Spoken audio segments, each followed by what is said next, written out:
ಗೃಹಲಕ್ಷ್ಮಿ ಯೋಜನೆಯ ಒಂದು ಕಂತು ಇದುವರೆಗೂ ಬಂದಿಲ್ಲ ಅಂದ್ರೆ ಕಾರಣ ಏನು? ಒಂದು ಕಂತು ಬಂದು, ಎರಡನೇ ಕಂತು, ಮೂರನೇ ಕಂತು, ನಾಲ್ಕನೇ ಕಂತು ಬಂದಿಲ್ಲ ಅಂದ್ರೆ ಕಾರಣ ಏನು? ಈಗಾಗಲೇ 5ನೇ ಕಂತು ನಿನ್ನೆ ಬಿಡುಗಡೆ ಆಗಿದೆ, ಆದ್ರೆ ನಮಗಿನ್ನೂ 4ನೇ ಕಂತೆ ಬಂದಿಲ್ಲ ಅಂತ ಕಮೆಂಟ್ ಮಾಡ್ತಾ ಇರೋರಿಗೆ ಎಲ್ಲ ರೀತಿಯ ಪ್ರಾಬ್ಲಮ್ಸ್ಗೂ ಕಾರಣ ಏನು ಮತ್ತೆ ಅದಕ್ಕೆ ನೀವೇನು ಮಾಡಿದ್ರೆ ಸರಿ ಹೋಗುತ್ತೆ, ವಾಪಸ್ ನಿಮ್ಗೆ ದುಡ್ಡು ಬರುತ್ತೆ ಅನ್ನೋದನ್ನ ಈ ವಿಡಿಯೋದಲ್ಲಿ ಎಕ್ಸ್ಪ್ಲೇನ್ ಮಾಡ್ತಿದ್ದೀನಿ. ವಿಡಿಯೋನ ಕೊನೆವರೆಗೂ ಸಂಪೂರ್ಣವಾಗಿ ನೋಡಿ. ನೀವು ಇನ್ನೂ ನನ್ನ ಚಾನಲ್ಗೆ ಸಬ್ಸ್ಕ್ರೈಬ್ ಮಾಡ್ಕೊಂಡಿಲ್ಲ ಅಂದ್ರೆ ದಯವಿಟ್ಟು ಸಬ್ಸ್ಕ್ರೈಬ್ ಮಾಡ್ಕೊಳ್ಳಿ. ಈ ವಿಡಿಯೋಗೆ ಒಂದು ಲೈಕ್ ಮಾಡೋದು ಮಾತ್ರ ಮರಿಬೇಡಿ. ಕೆಲವರು 4ನೇ ಕಂತು ಬಂದಿಲ್ಲ, ನಿರಂತರವಾಗಿ 3 ಕಂತು ಜಮಾ ಆಗಿತ್ತು, ಆದ್ರೆ 4ನೇ ಕಂತು ಬರೋದಕ್ಕೆ ಡಿಲೇ ಆಗ್ತಿದೆ ಅಂತ ಕಮೆಂಟ್ ಮಾಡ್ತಿದ್ರು. ಈಗಾಗಲೇ 5ನೇ ಕಂತಿನ ಹಣ ಬಿಡುಗಡೆ ಆಗಿದೆ ಅಂತ ಹೇಳ್ತಿದ್ರೆ, ಆದ್ರೆ ನಮ್ಗಿನ್ನೂ 4ನೇ ಕಂತಿನ ಹಣನೇ ಬಂದಿಲ್ಲ, ಆದ್ರೆ ನಾವೇನ್ ಮಾಡ್ಬೇಕು ಅಂತ ಕೇಳ್ತಿದ್ದಾರೆ ಕಮೆಂಟ್ಸ್ ನಲ್ಲಿ. ಅಂತವ್ರಿಗೆ ಏನಂತಂದ್ರೆ, ಇದುವರೆಗೂ 4ನೇ ಕಂತಿನ ಹಣ ಸಂಪೂರ್ಣವಾಗಿ ಎಲ್ಲರಿಗೂ ಜಮಾ ಆಗಿಲ್ಲ, ಹಾಗಾಗಿ ಅದ್ರ ಬಗ್ಗೆ ತಲೆ ಕೆಡಿಸ್ಕೊಳ್ಳುವ ಅವಶ್ಯಕತೆ ಇಲ್ಲ. ಯಾಕಂದ್ರೆ ಡಿಸೆಂಬರ್ 15ರಿಂದ 20 ಬಿಡುಗಡೆ ಆಗಬೇಕಾಗಿದ್ದ 4ನೇ ಕಂತು ಆಗ ಬಿಡುಗಡೆ ಆಗಿರಲಿಲ್ಲ.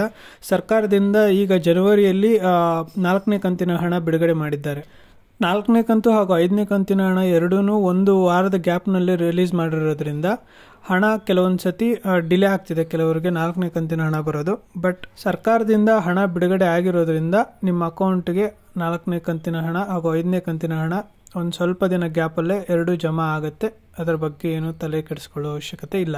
ನಿನ್ನೆ 5ನೇ ಕಂತಿನ ಹಣ ಬಿಡುಗಡೆ ಆಗಿರೋದ್ರಿಂದ ಕೆಲವು ಜಿಲ್ಲೆಗಳಲ್ಲಿ ಆಲ್ರೆಡಿ ಜಮಾ ಆಗ್ತಿದೆ ಅವರ ಅಕೌಂಟ್ಸ್ಗೆ. ಸೊ ಯಾರಾದರೂ 5ನೇ ಕಂತಿನ ಹಣ ಪಡ್ಕೊಂಡಿದ್ರೆ ಕಮೆಂಟ್ ಮೂಲಕ ತಿಳಿಸ್ಕೊಟ್ರೆ ಬೇರೆಯವ್ರಿಗೂ ಯೂಸ್ ಆಗುತ್ತೆ. 4ನೇ ಕಂತು 5ನೇ ಕಂತಿಗೆ ವೆಯ್ಟ್ ಮಾಡ್ತಾ ಇರೋರು ಏನೂ ಮಾಡೋ ಅವಶ್ಯಕತೆ ಇಲ್ಲ, ಜಸ್ಟ್ ವೆಯ್ಟ್ ಮಾಡಬೇಕಷ್ಟೇ ತಾಳ್ಮೆಯಿಂದ. ಅವ್ರ ಅಕೌಂಟ್ಸ್ಗೆ ತಾನಾಗೆ ದುಡ್ಡು ಬರುತ್ತೆ. ಈ 4ನೇ ಕಂತು 5ನೇ ಕಂತಿನವ್ರನ್ನ ಬಿಟ್ಟು ಒಂದು ಕಂತು ಬಂದಿಲ್ಲ ಅನ್ನೋರು ಇರ್ತಾರೆ. ಅಂಥವ್ರದ್ದು ಏನು ಪ್ರಾಬ್ಲಮ್ ಇರುತ್ತೆ ಅಂದರೆ, ನಿಮ್ಮ ಬ್ಯಾಂಕ್ಗೆ ಆಧಾರ್ ಸೀಡಿಂಗ್ ಆಗಿರೋದಿಲ್ಲ ಅಥವಾ KYC ಆಗಿರೋದಿಲ್ಲ, ಅಂದ್ರೆ ನಿಮ್ಮ ರೇಷನ್ ಕಾರ್ಡ್ಗೆ ಆಧಾರ್ ಕಾರ್ಡ್ ಲಿಂಕ್ ಆಗಿರೋದಿಲ್ಲ. ಕೆಲವೊಂದ್ಸತಿ ಗೌರ್ಮೆಂಟ್ ಕಡೆಯಿಂದನೂ ಟೆಕ್ನಿಕಲ್ ಇಶ್ಯೂಸ್ ಇಂದ ನಿಮ್ಮ ಅಕೌಂಟ್ಗೆ ದುಡ್ಡು ಬರೋದು ಲೇಟ್ ಆಗಿರುತ್ತೆ. ಮತ್ತೆ ನೇಮ್ ಮಿಸ್ ಮ್ಯಾಚ್ ಇರೋದ್ರಿಂದ ಅವ್ರಿಗೂ ಬಂದಿರಲ್ಲ. ಅಂತವರು ಎಲ್ಲ ಅವರ ಡಾಕ್ಯುಮೆಂಟ್ಸ್ ನ ಅಪ್ಡೇಟ್ ಮಾಡಿಸಿರ್ತೀರಾ.